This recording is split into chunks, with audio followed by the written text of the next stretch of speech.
ओडिशार समस्त national highway project गुड़िकर पूरा संपूर्ण समीक्षा प्रोजेक्ट वाइज गोटे गोटे सब प्रोजेक्ट समीक्षा है कौ प्रोजेक्ट गति कौन अच्छी कौ प्रोजेक्ट केबे सरिबो एवं से कौन असुविधा अच्छी सुविधा अच्छी से बाबद रे एक संपूर्ण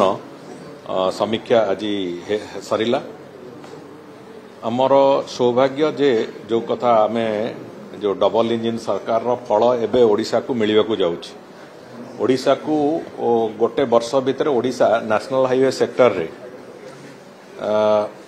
1200-1300 कोटी टंका मात्र एक्सपेंडिचर करुथिले आगुरु चलित वर्ष केंद्र सरकार हमको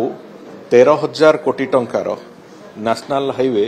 तार सैंक्शन दवा पाई इन प्रिंसिपल अप्रूवल दे सारिचंती एवं से कंडीशन अच्छी कामर स्पीड बढ़ेवा आमे एवं सेप्टेम्बर सुधा आमे पाखापाखि 2,000 कोटी टंकार रास्ता काम सारिवा जो एक्सपेंडिचर देखेबार संपूर्ण व्यवस्था करिया पई गोटे टार्गेट भी सेतरे जोड़ी हेछि तेणु करी आमको आमर कैपेसिटी बढ़ी आमर कामर क्षिप्रता बढ़ी काम को त्वरान्वित करी आमे संपूर्ण रूपे आमर निजर सफलता देखेले पूरा वर्ष भितर आमे पाखापाखि 13,000 कोटी टंकार सैंक्शन केंद्र सरकार पाइबू जो कि अनेक गुड़िए रास्ता ओडिशा प्रदेश तैयारी होवार एक सुजोग सृष्टि हम ये एक रेकर्ड परिमाणर नेशनल हाईवे चलित वर्ष ओडिशा रे कराजिवो सेतिपई केंद्र सरकार इन प्रिंसिपल अप्रूवल देइचंती तो आमर एठी जो नेशनल हाईवे रे जो टीम अछि ताकू संपूर्ण रूपे गियर अप करिवा पई तांकर काम को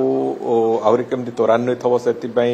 तार योजना प्रस्तुत करिया पई आज संपूर्ण रूपे आलोचना हेछि एवं आमे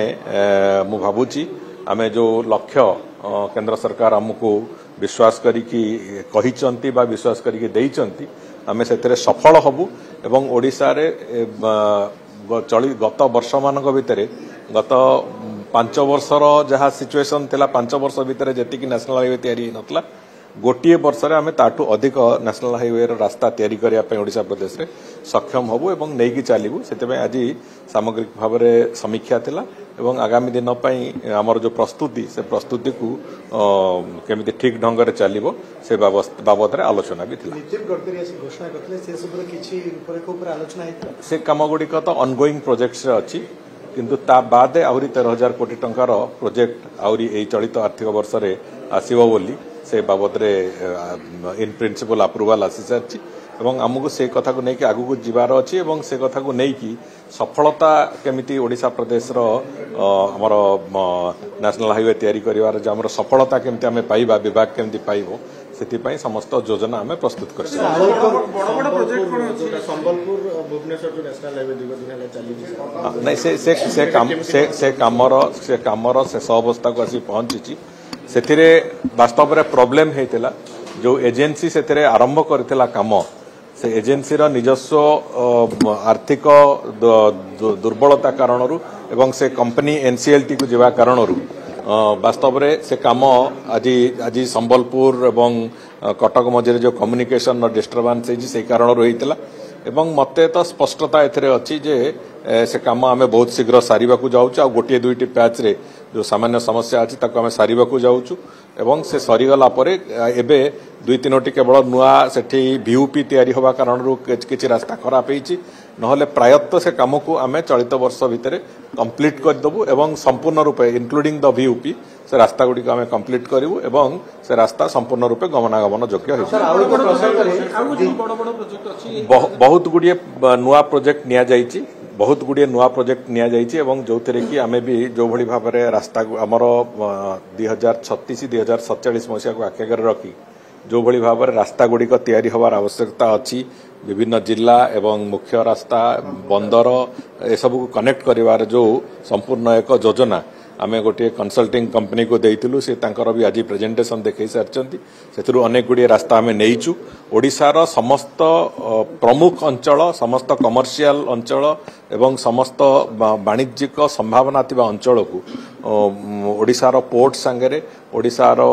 विभिन्न जो रप्तानी भित्तिक जगह गुड़ी सांगे संपूर्ण केमिति जोड़ी हम से दृष्टिकोण को आखि आगे रखी रास्ता योजना होती एवं आमे ताकू आगु को नहीं आमे चलीचु एवं आमे तार एक कलेबर भी प्रस्तुत हो सारी आम ताकू धरिकी चलु नहीं कोस्टाल हाईवेटा नेशनल हाईवे अथॉरिटी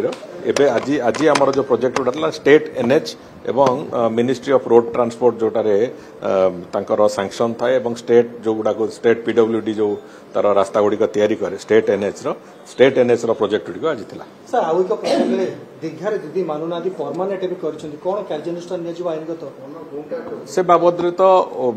मुख्यमंत्री तांको अनुरोध पत्र देइथिले जदि तांको शिष्टाचार थांता से कथा से करि नतांते एबे वर्तमान जहा करा जिबा कथा ता बाबद रे हम चिंता करूछु ताको आईनगत दृष्टि रे कोन करा जिवो से बाबद रे भी तर्जमा चली जे एवं बहुत शीघ्र किछि ना किछि तो पदक्षेप निश्चित भाव निया जिवो।